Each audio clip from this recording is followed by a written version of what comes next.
שלום לכולם, כאן דוב, והיום אני רציתי לספר לכם על מקרה שהיה לי עם מזגן בטורונטו. הלקוח, מה הייתה התקלה עם המזגן? הלקוח התקשר, אמר שהמזגן לא פועל. הגעתי לשם,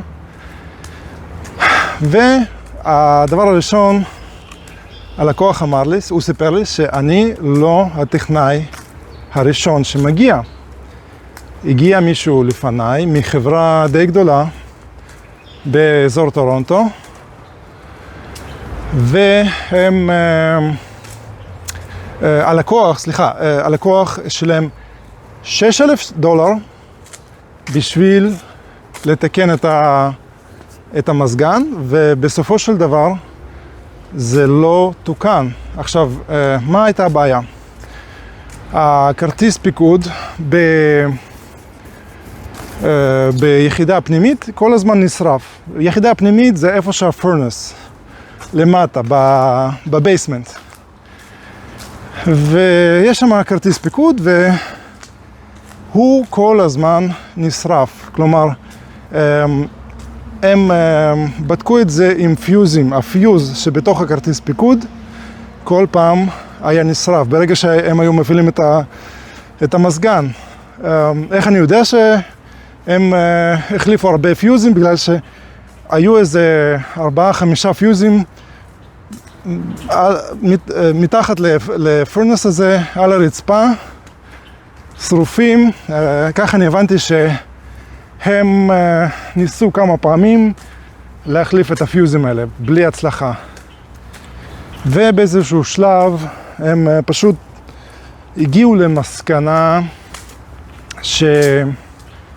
שכנראה שזה משהו מעבר לזה, ומה שהם עשו, הם פשוט אמרו ללקוח שהוא חייב להחליף את כל היחידה בתוך הבית. כלומר, איפה שהבייסמנט, הם ביקשו יותר $6,000, והם, אחרי שהוא נתן אישור, הם החליפו את הפרנס. ומה אתם יודעים? באותה שנייה שהם הפעילו את המזגן ושמו את זה על קירור, באותה שנייה נשרף כרטיס פיקוד חדש עם הפיוז החדש. כלומר, הפיוז נשרף, כן? והם הגיעו למסקנה, הפעם, שהיחידה החיצונית היא זאת שעושה את כל הצרות, וליתר דיוק, המדחס שביחידה החיצונית הוא תקול, וצריך להחליף את כל היחידה החיצונית. כי להחליף מדחס זה עולה בערך 3/4 מכל היחידה בחוץ. והם דרשו על זה עוד $4,000.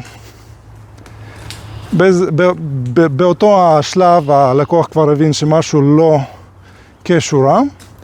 הוא אמר להם תודה רבה, ואני הגעתי והתחלתי לבדוק.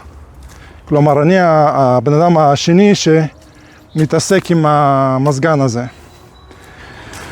ואיך שאני התחלתי לבדוק את זה, התחלתי מבחוץ להסתכל, לבדוק את כל המרכיבים. אז בדקתי את המדחס.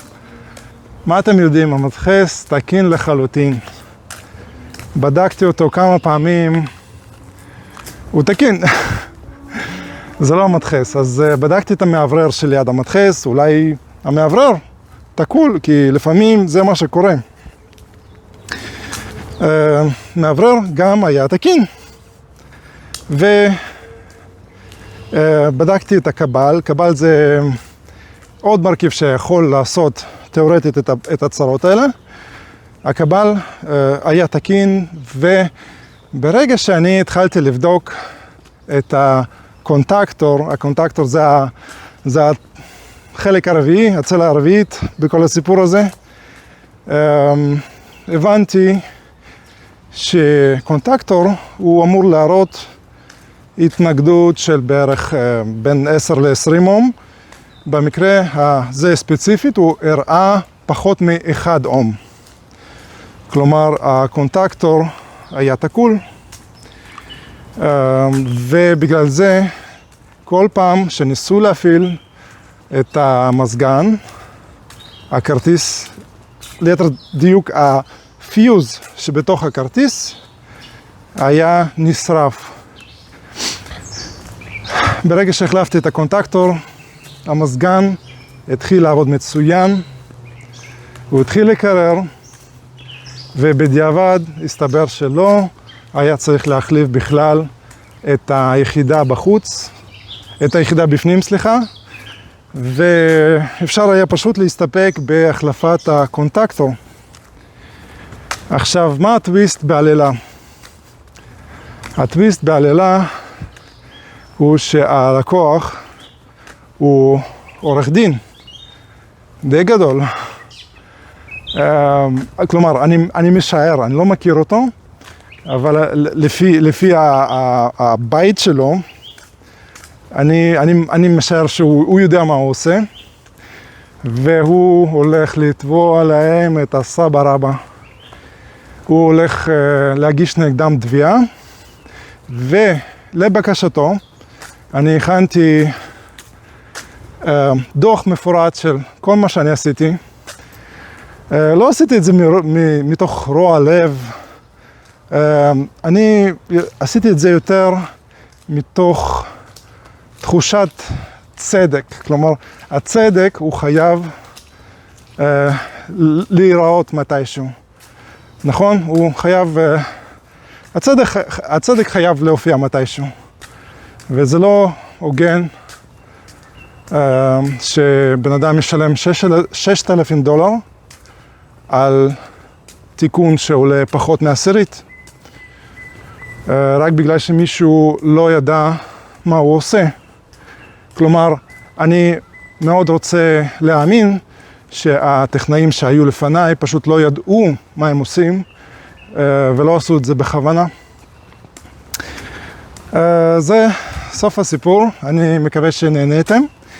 אם אתם רוצים לראות עוד תוכן, אז שימו לייק, שימו עוקב, ואם יש לכם, אם יש במזגנים שלכם תקלות, אני עובד כמעט בכל טורונטו, GTA מה שנקרא, וכמובן בוון, נורף יורק, ריצ'מונד היל, טורונטו עצמה. אז אם יש לכם משהו לתקן, או אתם מכירים מישהו, אז אני אשמח אם תוכלו להפנות אותו אליי, ואני אשמח לעזור לו.